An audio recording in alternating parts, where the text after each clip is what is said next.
Oi, gente, estamos aqui hoje para mais uma aula de prática de saúde baseada em evidências. Meu nome é Leonardo Paixão e hoje a gente vai conversar sobre uma habilidade considerada essencial hoje para qualquer profissional de saúde, que é estratégia de busca. Vamos lá.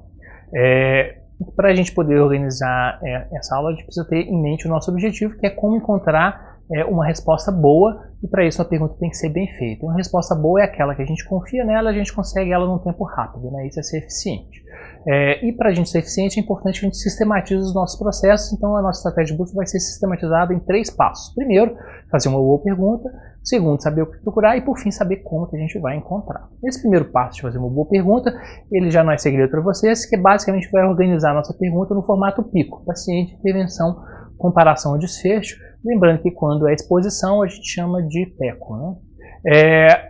Para a gente manter o hábito do MBS, sempre começa de um exemplo real, um exemplo do cotidiano nosso. Vamos pegar aqui, você está lá numa festa e uma amiga sua vai viajar para o Peru e para a Bolívia, e ela está preocupada aí que ela já ouviu falar de outras pessoas que ela conhece que passaram mal quando foram expostas a altitude grande, tiveram enjoo, cefaleia, né? E ela ficou aí com medo desse tal de soroche, desse mal da altitude. Quer saber se você não recomenda para ela algum remedinho, alguma coisa que ela possa fazer para diminuir. Você não é especialista da área, você fala, poxa, eu vou ter que procurar isso aqui para poder responder. E então a primeira coisa que você vai fazer é organizar essa dúvida dela, essa dúvida do cotidiano, numa pergunta PICO. O P então seria pacientes saudáveis por essa altitude, comparado aí, a intervenção seria medicamentos, comparado a não usar medicamento, pensando no desfecho exatamente diminuir a ocorrência do mal da altitude.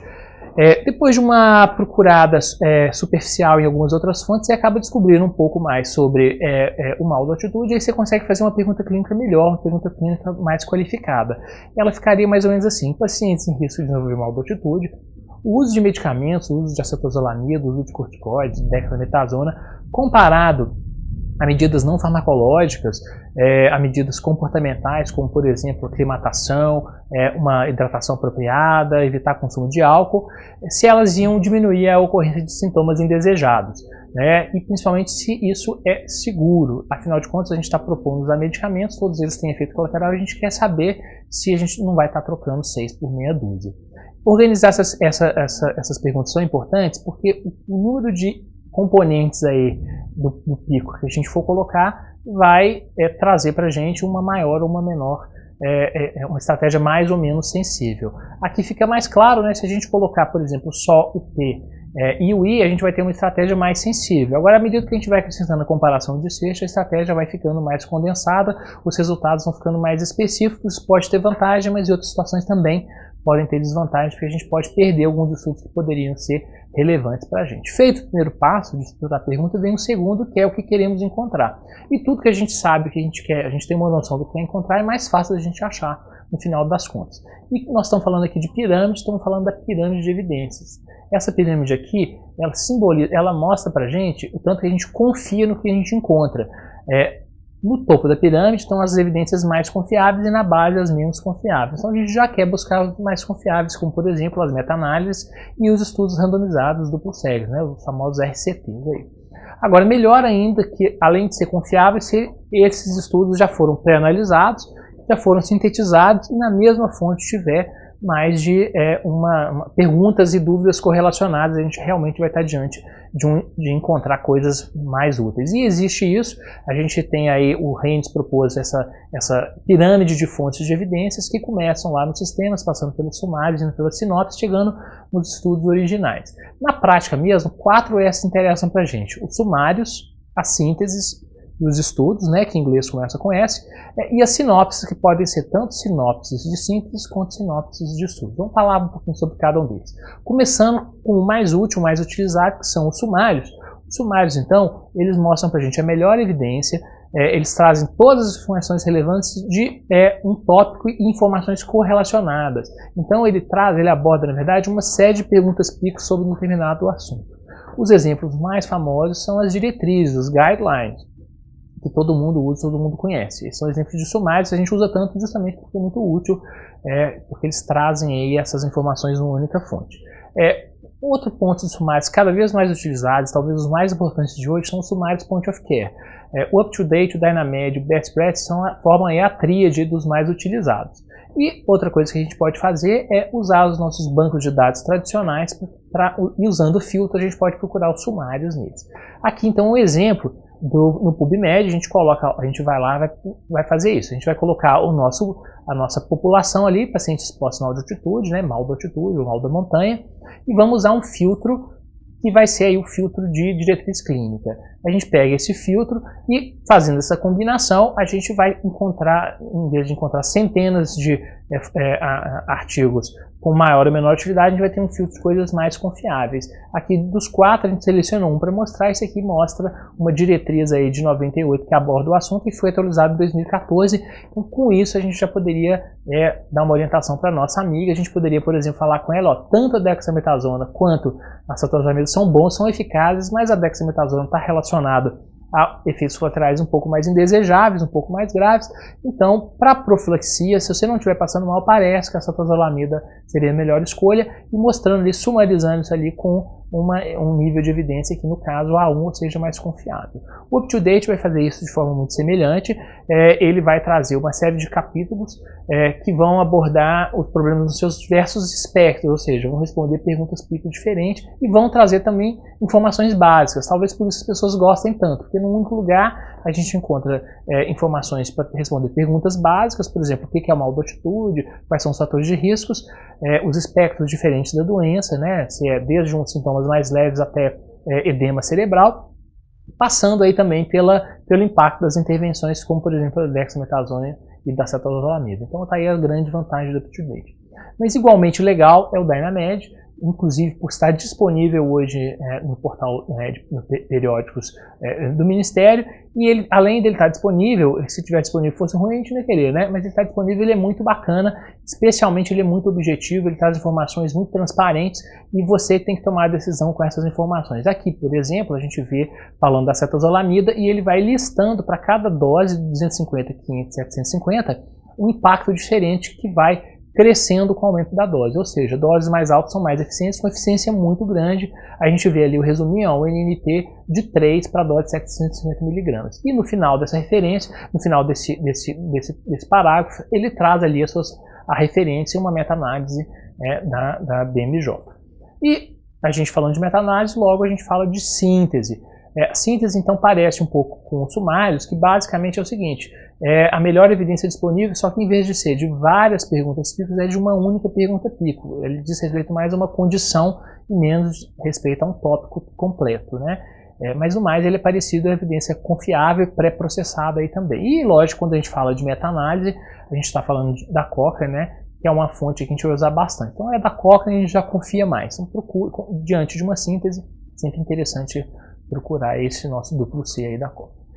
Uma outra, explorando ali o nosso link, a gente tem aqui a revisão sistemática com meta-análise do BMJ, e com essa informação só, a gente já poderia responder a nossa amiga e já falar com ela, ter uma decisão. Mas como nós estamos numa aula, a gente pode explorar um pouquinho mais, a gente pode ver aí as sinopses também, já que a gente já passou pela síntese e pelo sumário. O que seria a sinopse? A sinopse é exatamente aquela coisa que quando eu falei todo mundo ficou, nossa, será que isso existe? Que além de ser analisada criticamente, se alguém já não resumiu ela. Então, a gente falou ali da Cochrane, a revisão sobre o assunto tem 29 páginas. Só que o DARE chega e faz um resumo em 1 ou 2 páginas, falando sobre a análise crítica e a confiança na evidência, e ainda fazendo um resumo. Aqui a gente vê essa sinopse aqui da DARE falando que a dexametasona, nessa dose de 8 a 16 mg, tem um NNT de 2,8, mas também um NNH de 3,7 no caso de suspensão abrupta, ou seja, o benefício para diminuir os sintomas parece com risco de se suspender rapidamente o uso da medicação. A cetozalamida também é muito eficaz, na dose de 750 mg no NNT de 3, ou seja, para cada 3 pessoas, menos de 3 pessoas que eu trato, uma fica sem ter o sintoma, mas também com a frequência muito alta de efeitos colaterais, só com efeitos colaterais mais leves, aqui no caso dormência, parestesia ou poliúria. E aí com essa informação a gente já pode tomar uma decisão, pode ajudar a nossa amiga, o nosso paciente a tomar uma decisão junto com ele.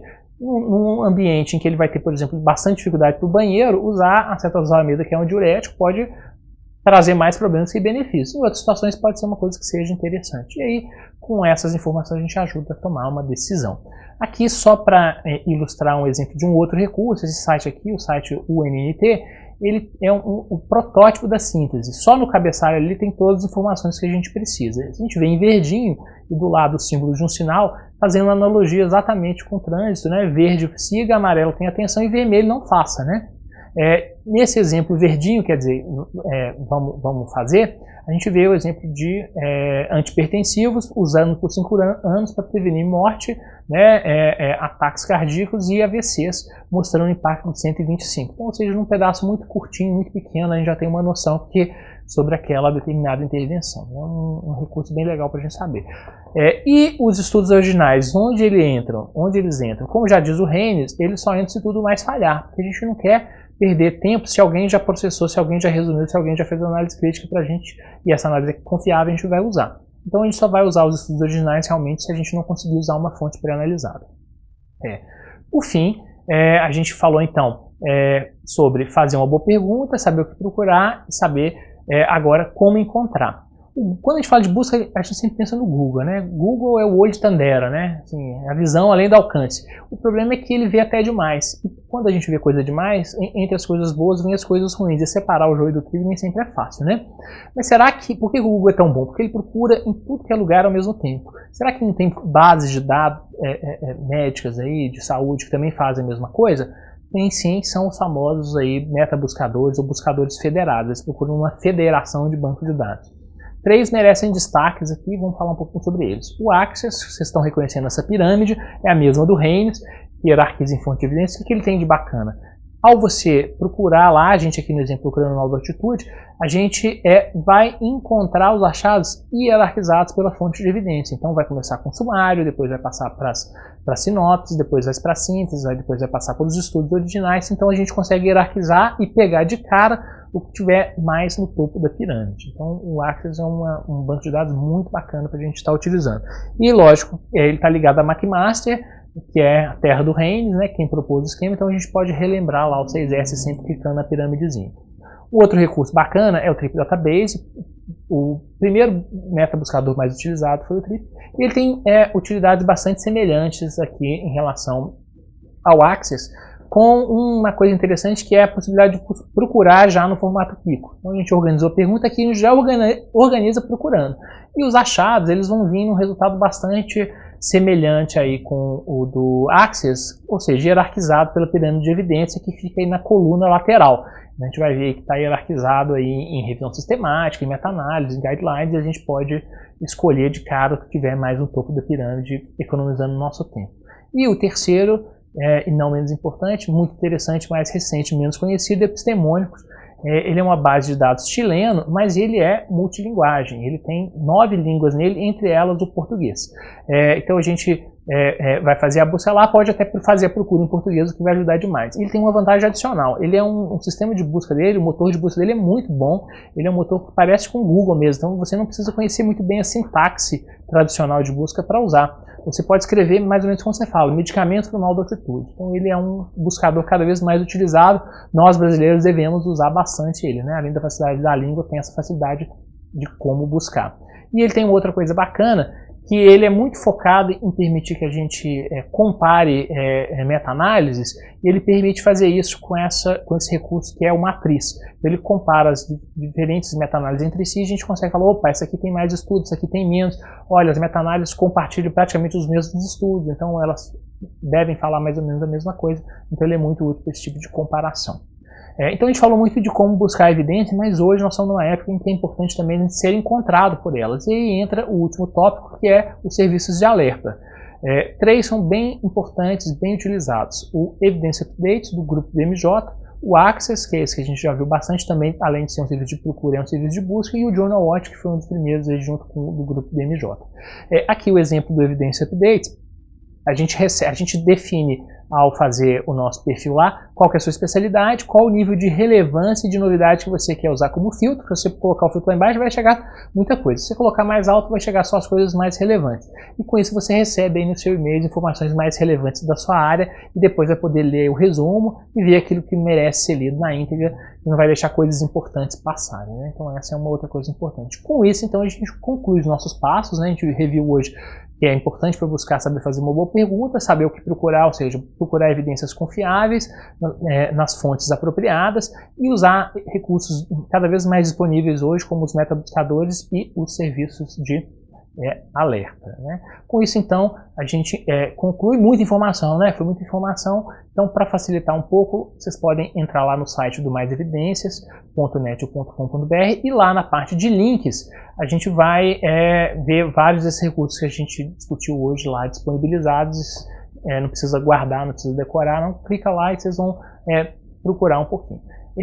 Essa parte é especialmente importante porque busca uma coisa que a gente não aprende numa aula, a gente só aprende fazendo, né? Então é importante que vocês explorem esses recursos, usem bastante, que é só assim mesmo que vocês vão desenvolver praxis, habilidade aí nessa história. Então é isso, espero que tenha sido útil aí para vocês, nos encontramos aí no próximo capítulo. Um abraço.